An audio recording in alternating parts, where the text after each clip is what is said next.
Olá, espero te encontrar bem nesse dia.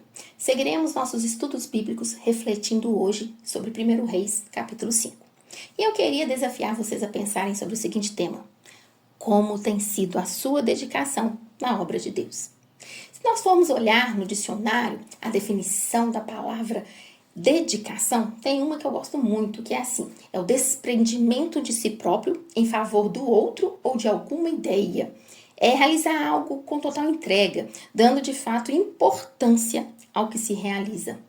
Então nós percebemos que nessa história de Salomão, ele entendia a importância da obra, né? E ele sabia que a obra era de Deus. Então não era a vontade dele sobre aquilo.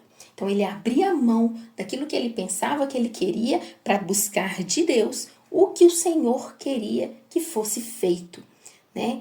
Então é interessante nós trabalharmos, né, pensando nisso, que dedicação à obra do Senhor inclui fazer, mas fazer segundo a vontade de Deus. Mas antes da gente prosseguir com essa reflexão, quero te pedir que você inscreva aqui no nosso canal, ativa aí o sininho, que você será abençoado, porque você vai receber as notificações e vai ajudar a expandir a palavra de Deus. Então deixe sempre seu like, comenta, compartilha, são ações aí rapidinhas que nos ajudam a expandir, né, a visualização desse conteúdo para outras vidas. Faça parte disso e faça com dedicação. Seja abençoado e um abençoador. O nosso objetivo é que você cresça no conhecimento de Deus e que você possa levar esse conhecimento a outras vidas. Então, voltando aqui ao nosso tema, como tem sido a sua dedicação na obra de Deus? Vamos ler alguns trechos, né, do capítulo 5 para refletirmos, né, sobre o assunto, mas eu vou incentivar que vocês leiam todo o capítulo. Então diz assim o capítulo 5: Quando Hirão, rei de Tiro, soube que Salomão tinha sido ungido rei, mandou seus conselheiros a Salomão, pois sempre tinha sido amigo leal de Davi. Salomão enviou essa mensagem a Hirão: Tu bem sabes que foi por causa das guerras travadas de todos os lados contra o meu pai Davi que ele não pôde construir um templo em honra do nome do Senhor, seu Deus, até que o Senhor pusesse os seus inimigos debaixo dos seus pés. Mas agora o Senhor, o meu Deus, concedeu-me paz em todas as fronteiras e não tenho que enfrentar nem inimigos nem calamidades. Pretendo, por isso, construir um templo em honra do nome do Senhor, do meu Deus, conforme o Senhor disse a meu pai Davi. O seu filho, a quem colocarei no trono em seu lugar, construirá o templo em honra do meu nome. Agora te peço que ordenes que cortem para mim cedros do Líbano. Os meus servos trabalharão com os teus, e eu pagarei a teus servos o salário que determinares. Sabes que não há entre nós ninguém tão hábil em cortar árvores quanto os sidônios. Hirão ficou muito alegre quando ouviu a mensagem de Salomão e exclamou: Bendito seja o Senhor, pois deu a Davi um filho sábio para governar essa grande nação. E Hirão respondeu a Salomão: Recebi a mensagem que me enviaste e atenderei ao teu pedido, enviando-lhe madeira de cedro e de pinho. Meus servos levarão a madeira do Líbano até o mar, e eu darei a flutuar em jangadas no mar até o lugar que me indicares. Ali eu deixarei e tu poderás levá-la, e em troca fornecerás alimento para a minha corte. Assim, Hirão se tornou fornecedor de toda a madeira de cedro e de pinho que Salomão desejava. Bom, nós vamos ler até aqui, mas volto a falar. Leia todo o capítulo para que você tenha o correto entendimento. Nós vamos começar a refletir a partir desse pequeno trecho, né? E friso, leia todo o capítulo. Então, o capítulo 5 de Reis vai ser um marco aí do início dessa jornada aí monumental, né, para Salomão e Israel, que é a construção do Templo de Jerusalém. Além disso, vai estar sempre ressaltando a habilidade diplomática de Salomão, né, e a sua busca constante ali por sabedoria, o que acaba tornando ele um líder respeitado não só no seu reino, mas também em todas as nações vizinhas, né? Então esse capítulo aí vai servir assim como um prelúdio, né, da grandiosa obra que vai se desdobrar nos outros capítulos, né? Então, quando o Templo de Jerusalém finalmente tomar forma, vai estar simbolizando o quê? A presença de Deus no meio do povo de Israel. Então, Salomão tinha essa certeza.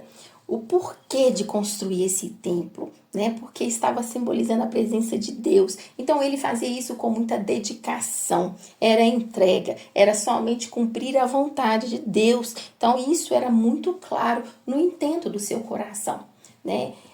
Quando a gente vai seguindo, né, os versículos, a gente observa que tem muito destaque a organização metódica, né? Então ele estabelecia, né, uma metodologia, uma organização, né? Então a liderança ela passa por esse processo metódico e organizado, né? Para o quê? Justamente preparar para a construção, né? Então existe um projeto antes a ser feito, a ser pensado, calculado, né? Então o sucesso do projeto dependia dessa coordenação, de uma força de trabalho significativa e da gestão adequada dos recursos, né? Então Salomão era conhecido já pela sua sabedoria, demonstra essa grande habilidade aí de liderança, quando ele estabelece as bases para o que se tornaria o templo, né?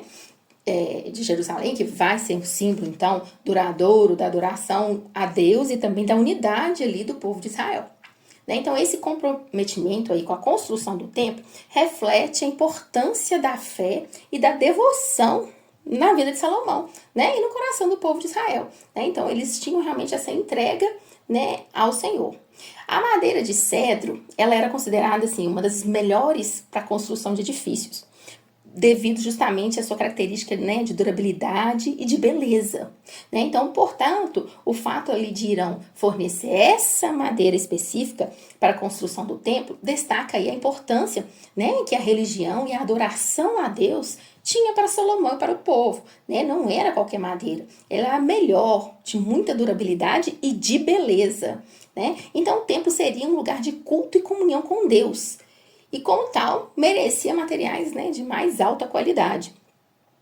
E, na medida que nós fomos caminhando na leitura dos versículos, nós percebemos que no capítulo 5 vai se revelando não apenas a colaboração entre Salomão e Irão, mas também a reverência e o respeito de Irão pelo Deus de Israel.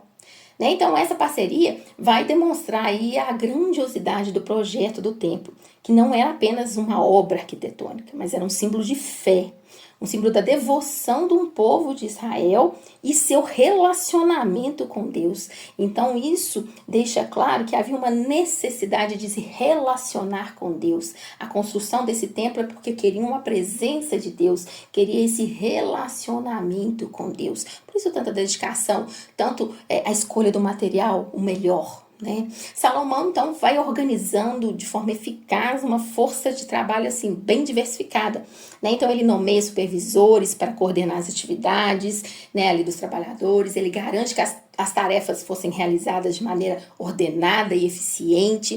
Né? Então, isso foi o sucesso do projeto. Então, ele era um líder que ia lá, escolhia o diversificado, né? Não partia sempre do mesmo, mas ele escolhia trabalho diversificado, ele coordenava sempre essas atividades, né? Garantindo ali que estava tudo eficiente, que estava tudo em ordem, né?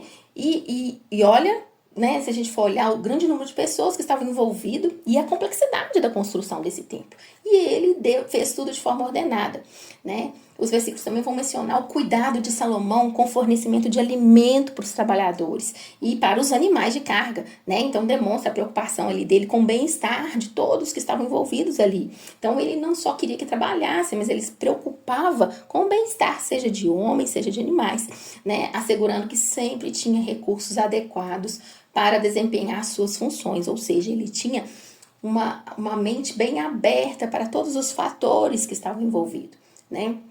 E vai mostrar também ao longo do texto, né, a grandiosidade da força de trabalho e a organização eficaz, né, a todo tempo liderada por Salomão na construção desse templo. Né? O templo, né, ele vai refletir a importância da adoração a Deus, né, para o povo de Israel, mas também destaca essa habilidade da liderança de Salomão, né, e seu compromisso em realizar essa obra aí grandiosa, né? E quando a gente pega isso tudo e passa a refletir, né, para os nossos dias, assim como o rei Salomão se empenhou na construção ali do templo, nós, como seguidores de Cristo, também somos chamados a construir algo que é eterno, algo que transcenda essa vida eterna.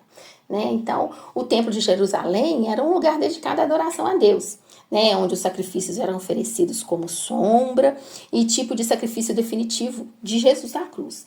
Hoje, a nossa vida deve ser esse templo vivo, como diz lá em 1 Pedro 2,5, onde ofereceremos a Deus nossos corações como sacrifício de louvor e serviço.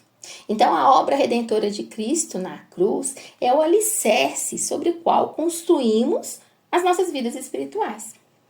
Assim como Salomão contou com a cooperação de Hirão, né, que era o rei de Tiro, para a construção lá do templo, nós também precisamos reconhecer que a obra de Deus não é feita por esforços humanos isolados, mas justamente por meio da comunhão e da cooperação entre os cristãos. Então, é o corpo de Cristo, a igreja unida com as suas diversidades, né, que vai edificar, né? Então, cada membro desempenha um papel diferente, contribuindo com seus dons, com suas habilidades, tudo para quê? Para avançar o reino de Deus, né? Outro ponto bem importante, né, é o compromisso de Salomão em honrar a Deus por meio da construção do templo. Né? Isso nos lembra que a nossa vida deve ser caracterizada por essa busca constante de honrar a Cristo em tudo o que fazemos. Cada ação, cada palavra, cada pensamento nosso deve refletir a glória de Deus.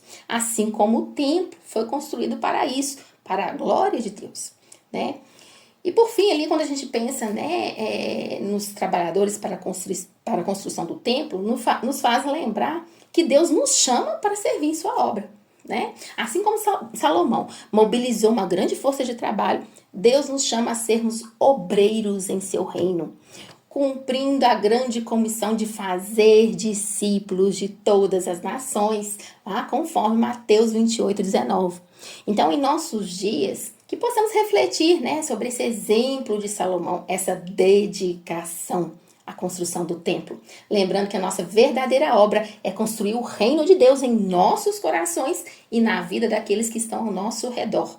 Por meio de Cristo, né? O fundamento sólido e alicerce eterno da nossa fé. Que possamos ser cooperadores na obra divina, vivendo para a glória de Deus e buscando a expansão do seu reino, né? Nesse mundo que tanto precisa dessa esperança e da salvação que somente Jesus Cristo pode oferecer. Né? Então, eu queria nessa hora te incentivar a orar por alguns pontos, pelo menos 3. Né?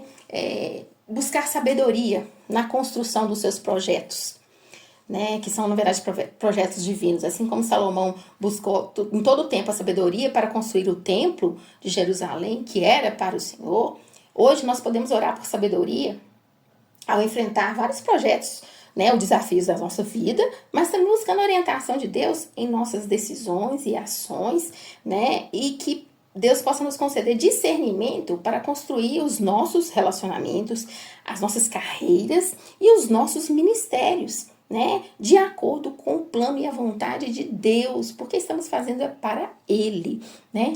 Devemos orar também por uma colaboração e a unidade entre irmãos em Cristo, né? Então, essa cooperação ali entre Salomão e Hirão, né, foi fundamental para a construção do templo. Da mesma forma, a gente precisa orar por essa unidade, por essa colaboração entre os cristãos, né, dentro da comunidade, dentro da igreja, né? Orar para que as diferenças sejam superadas em nome de Jesus, em prol do avanço do reino, e que possamos trabalhar juntos para cumprir aí, né, a nossa grande comissão de fazer discípulos, né? Outro ponto, dedicação à adoração a Deus.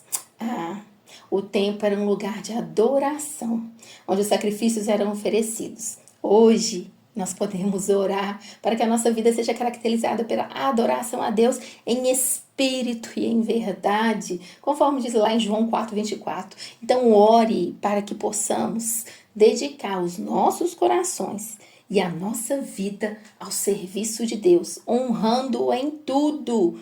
E o que fazermos, né? E o que formos buscar, seja conforme a vontade dele, né? E a sua presença seja sempre constante em toda a nossa caminhada. Que Deus possa abençoar a vida de vocês.